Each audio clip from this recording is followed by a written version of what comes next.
हर हर महादेव। आज मैं आपसे बात करूंगी कर्स टैबलेट्स के बारे में। इजिप्ट में, ग्रीस में इनका बहुत प्रयोग होता रहा पुराने समय में। कहना चाहूँगी कि जब फ़िरौन का राज हुआ करता था, जब या टूटनखामन, क्योंकि वो बहुत एक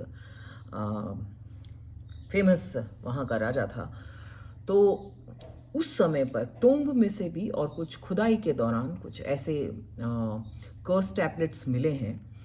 कर्स टैबलेट्स उन्हें कहा जाता है कि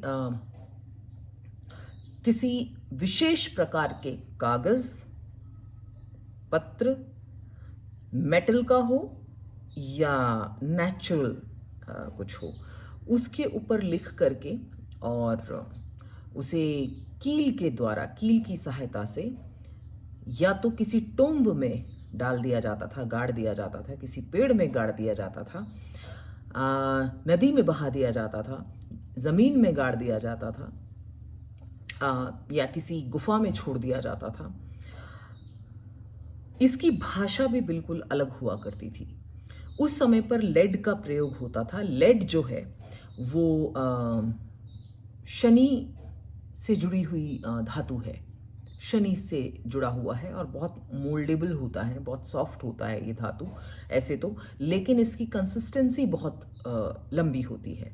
तो ऐसी कुछ टैबलेट्स मिली हैं जिन पर कर्सेस लिखे हुए हैं और हजारों साल पुराने वो कर्स टैबलेट्स हैं।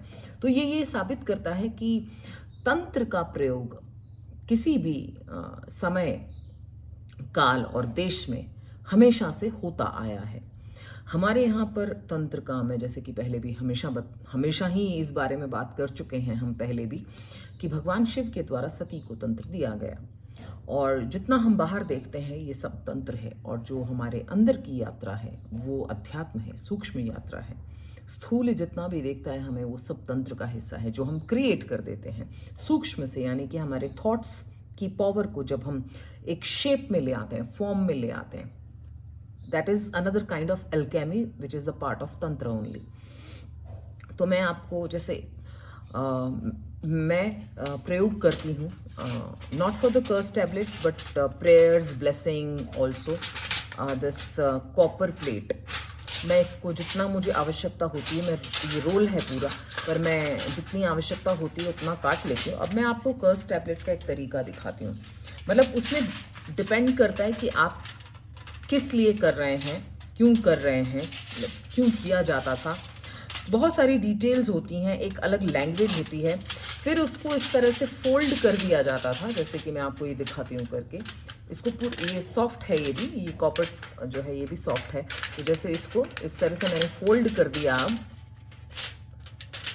इसको मैं, ये इतना सॉफ्ट है कि मैं इसे कैंची से काट सकती हूँ, पर अभी कैंची है नहीं मेरे पास। तो इसको एक और फोल्ड करके फिर इस तरह की बड़ी कील के द्वारा इसे, या इससे छोटी, ये तो काफ़ी बड़ी है, लेकिन इसे खूंटा भी बोलते हैं, खूंटी भी बोलते हैं, जिसमें गाय और बैल, भैंस इत्यादि इत्यादि को बांधा जाता है, जानवरों को बांधा जाता है।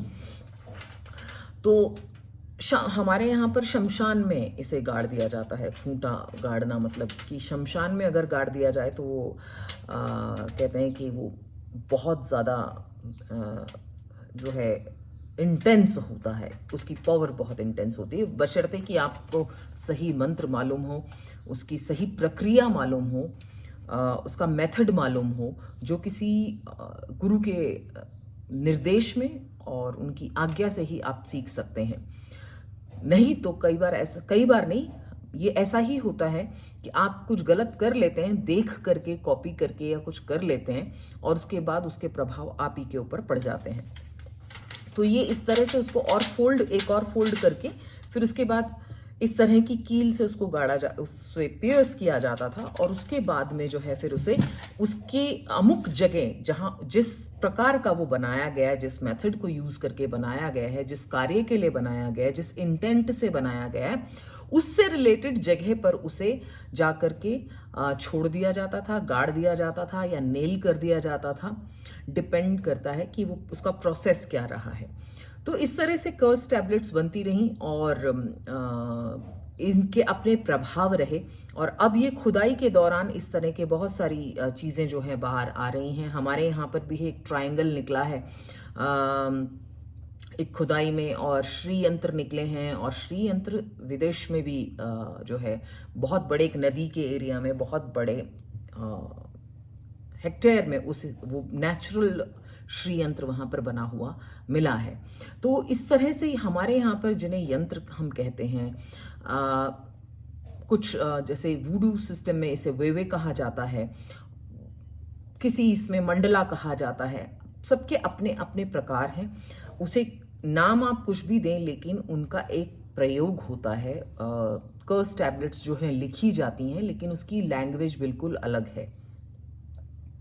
और वो एक अमुक मुहूर्त, अमुक समय में, अमुक स्थान पर ही उसे लिखा जाता है, और उसके बाद में उस प्रक्रिया को इमीडिएटली जो है अपने से दूर किया जाता है। कर्स मतलब किसी को अगर श्राप देना, या किसी का बुरा करना, या किसी ने आपके साथ बुरा किया है तो उसका बुरा। मोस्टली कॉम्पिटिटिंग जब फील्ड में जब हम होते हैं तो वहाँ पर ये लोग ज़्यादा एक दूसरे के साथ में करते हैं। जो टैबलेट्स मिली हैं उस हिसाब से देख करके, जो मैंने कुछ उसके वो पढ़े हैं, तो रिसर्च पेपर पढ़े हैं, तो उसमें मैंने जो पढ़ा है वो ये पढ़ा है कि कॉम्पिटिटर्स के साथ में ज़्यादा हुआ करता था, या शत्रुओं के ऊपर इनका प्रयोग ज़्यादा किया जाता था। अब इनकी अलग अलग धातु होती हैं, वो भी डिपेंड करता है कि आपके चार्ट में किस तरह की प्लेसमेंट है ग्रहों की, उनसे रिलेटेड धातु का ही प्रयोग इन प्लेट्स में किया जाता था उस समय भी और आज भी। अब तो ये खैर कम हो गया है, लेकिन इस तरह की चीज़ें होती हैं अभी भी। और ये साबित करता है हजारों साल से तंत्र का प्रयोग होता आया है। भले ही कोई इसे अंधविश्वास कहे, बट इसका जो बेस है वो पूरी तरह से साइंटिफिक है, और ये चीज़ें काम भी करती हैं। सिंपल लैंग्वेज में इसे समझें तो energy, force, vibration, frequency is everywhere. We are also the part of the same. और जो भी हम करते हैं, इंटेंशंस जो हमारी हैं, हमारे जो थॉट्स हैं, फ्रीक्वेंसी वेव्स हैं, वो वेव्स, तो उसकी भी वो भी अपनी एक एनर्जी है, वो भी एनर्जी का ही एक फॉर्म है। सो जब एनर्जी काम कर रही है, वी जस्ट नीड, हमारे सेजेस, ऋषि मुनि या हमारे एंसेस्टर्स, हमारे पूर्वज ये जानते थे, इस मेथड को समझते थे, और पंच तत्वों को और ऊर्जा को समझते थे, और उसी का प्रयोग करके उन्होंने जीवन को बहुत सुचारू रूप से चलाया। बहुत से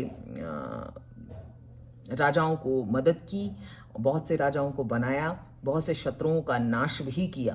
तो ऐसे बहुत सारे उदाहरण हमारे यहाँ उपलब्ध हैं, हमारे वेदों में हैं, और हमारे शास्त्रों में है, पुराणों में हमारी स्टोरीज मिल जाती हैं। रामायण में भी एक जगह चौपाई जो है तुलसीदास जी ने लिखी है, अनमिल आखिर अर्थ न जापू करके। तो आप उसको अगर पढ़ेंगे तो आपको समझ में आएगा कि जो उन्होंने बात कही है तुलसीदास जी ने, वो कही है शाबर मंत्र के बारे में, कि शाबर मंत्र जाल जिन सिरसा। तो ये जो है मंत्रों की अपनी पावर है, क्योंकि मंत्रों की अपनी फ्रिक्वेंसी होती है और उसकी अपनी वाइब्रेशन होती है। इस पर बहुत बड़े बड़े रिसर्च चल रहे हैं और बहुत सारे प्रूफ भी कर दिए गए हैं। हमारे वेद पहले से इन चीज़ों को प्रूवन थियरीज है वेद की। साइंस रिसर्च करके इसको प्रूव कर रहा है, लेकिन वैदिक थियरीज जो हैं वो ऑलरेडी प्रूवन है। बस साइंस जो है हमें उसका प्रैक्टिकल फॉर्म जो है वो दिखा रहा है, तो हमारे लिए समझना उसे इजी हो जाता है। गूढ़ अर्थों को इजी वे में समझाने का काम, गूढ़ वेद को, वैदिक फिलॉसफी को सिंपल शब्दों में और सिंप्लिसिटी से समझाने का काम जो है बेसिकली वो विज्ञान कर रहा है। Thank you so much. मैं फिर से किसी इंटरेस्टिंग जानकारी के साथ आपके साथ पास आऊंगी। तब तक के लिए स्वस्थ रहें, सुरक्षित रहें, सतर्क रहें। हर हर महादेव। जय भवानी, जय अखंड भारत, जय हिंदू राष्ट्र।